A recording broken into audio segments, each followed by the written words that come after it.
दोस्तों, किसी भी रिश्ते में 5 बड़े संकेत जो ये निर्धारित करते हैं कि इस रिश्ते में अब बाय यानी अलविदा कहने का समय आ चुका है। आज मेरी एक कॉन्वर्सेशन हो रही थी हमारी व्यूअर से, वहीं से मुझे प्रेरणा मिली है कि इस विषय पे मैं बात करूं।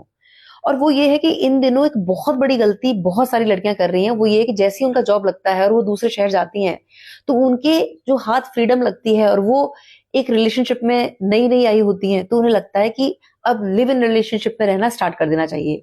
और वो उनकी माता पिता की गैर जानकारी के होता है। अब ये लड़के को भली प्रकार से पता है कि लड़की के पेरेंट्स को नहीं पता है। अब शुरुआत में सब कुछ बहुत अच्छा लगता है, एक्साइटमेंट अपने चरम पे होती है, दोनों अपना बेस्ट दे रहे होते हैं, लेकिन 6 या साल भर के अंदर अंदर दोनों अपना बेस्ट देना बंद कर चुके होते हैं और थक जाते हैं। अब वो रियलिटी के साथ आते हैं और जैसे ही वो रियलिटी सामने आती है तो दोनों में कॉन्फ्लिक्ट्स होते हैं। अब यहाँ जब लड़की फोर्स करती है, शादी की बात करती है, तो लड़का बैक स्टेप करना चाहता है। यहाँ ये समझने की जरूरत है कि जो व्यक्ति अभी आपकी जिम्मेदारी लेने के लिए तैयार नहीं है, अगर आपने डोमिनेट करके, मैनिपुलेट करके इस रिश्ते के लिए उसे राजी कर भी लिया, तो आप जीवन में कभी सुखी नहीं रह पाएंगे, क्योंकि कोई भी पवित्र रिश्ता प्रेम, सामंजस्य और अपनेपन से बनता है। जो व्यक्ति अभी से रिश्ते की जिम्मेदारी लेने के लिए आनाकानी कर रहा है, तो समझदारी इसमें है कि इस बारे में ज्यादा चर्चा ना हो, बहस ना हो, हैप्पी नोट पर इस रिश्ते पे विराम हो और आप मूव ऑन करें।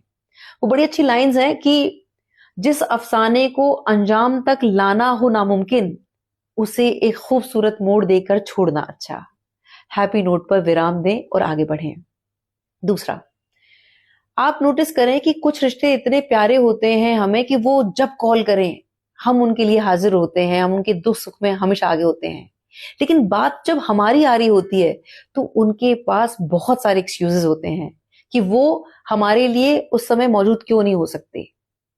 ये समय है इस बात को भली प्रकार से परखने का कि ये बहाने हैं और बहानों का कोई अंत नहीं है। इसीलिए अपनी इस समझदारी का परिचय दें, बिना कॉन्फ्लिक्ट के करे, एक गैप बनाएं और आराम से उन्हें जाने दें, उनको उनके हाल पे छोड़ें और आप अपना आगे देखें।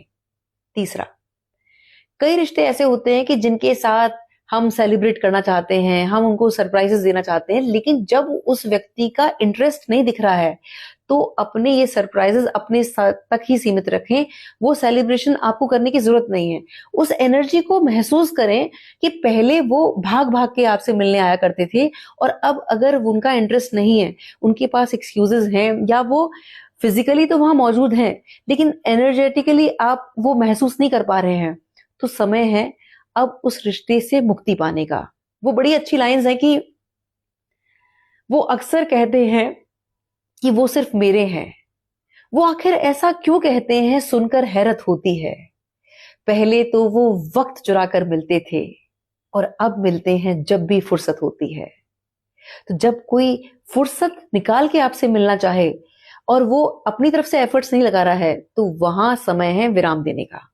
चौथा, जहां आपको बेवजह एक्सक्यूजेस देने पड़ रहे हैं और आपकी एनर्जी डिप्लीट हो रही है, आपको कोई ग्रोथ महसूस नहीं हो रही उस रिश्ते में, तो समझदारी ये है कि अब समय आ चुका है, समझदारी का परिचय दें और उस रिश्ते से आगे बढ़ जाएं। पांचवा और अहम, जिस रिश्ते को आपने एक सेम माइंडसेट के साथ स्टार्ट किया था, आपकी वैल्यूज सेम थी, अब उस व्यक्ति के को जो सफलता मिल रही है, उसको जो सक्सेस मिल रही है, ग्रोथ मिल रही है, अब जब उसकी मॉरल वैल्यूज चेंज हो रही हैं, जैसे कि वो ये कह सकता है कि पैसा सब कुछ है, बाप बड़ा ना भैया, सबसे बड़ा रुपया, तो ये समझ लीजिए कि जब उसकी जिंदगी में कोई ऐसा निर्णय होगा कि उसे पैसा चुनना है या रिश्ता, तो वो व्यक्ति पहले पैसा चुनेगा। तो सही समय ये है, समझदारी इसमें है कि इससे पहले कि वो निर्णय ले, आप स्वयं निर्णय लें। दोस्तों, इस वीडियो का सार ये है कि जिस रिश्ते में होते हुए भी अगर अकेलापन महसूस हो रहा है, तो उससे लाख बेहतर है एकांत को चुनना। क्योंकि जब हम एकांत को चुनते हैं तो हम स्वयं से जुड़ते हैं। और यकीन मानिए, इस सुंदर मानव जीवन को चलाने के लिए सिर्फ 2 रिश्ते अहम हैं। एक परमपिता परमात्मा के साथ प्रगाढ़ रिश्ता और एक आपका स्वयं के साथ रिश्ता। इसलिए स्वयं को चुने, स्वयं को प्राथमिकता बनाएं और जीवन का आनंद लें। और जो लोग बहानेबाजी करते हैं या जिम्मेदारी नहीं लेते हैं, उन्हें अलविदा कहें। बहुत बहुत आभार। नमस्कार। जय श्री राम।